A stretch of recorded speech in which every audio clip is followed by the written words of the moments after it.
Naka-receive din ba kayo ng ganitong klaseng notification sa inyong mga Facebook account? Tapos, once na-click nyo na yung notification, eto lang naman yung makikita nyo. Kino-congratulate kayo dahil posible daw kayo magkaroon ng libreng blue badge or verified badge sa inyong profile or page ngayon mismo. Talaga lang ha? Well, of course, wag na wag nyo i-click yung link sa baba kung ayaw nyo magkaroon ng unauthorized access o tuluyang mawala yung mismong Facebook account nyo. What? Kaya kung gusto mo magkaroon ng blue badge or verified badge, mag-apply ka na lang sa mismong app para makapamili ka rin ng kategory na bagay sa account or page mo. Oh, wag ka na maniniwala sa mga notification ha, lalo na kung meron itong kasamang link na hinihingi yung personal details mo.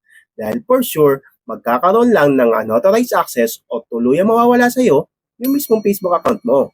Thank you guys!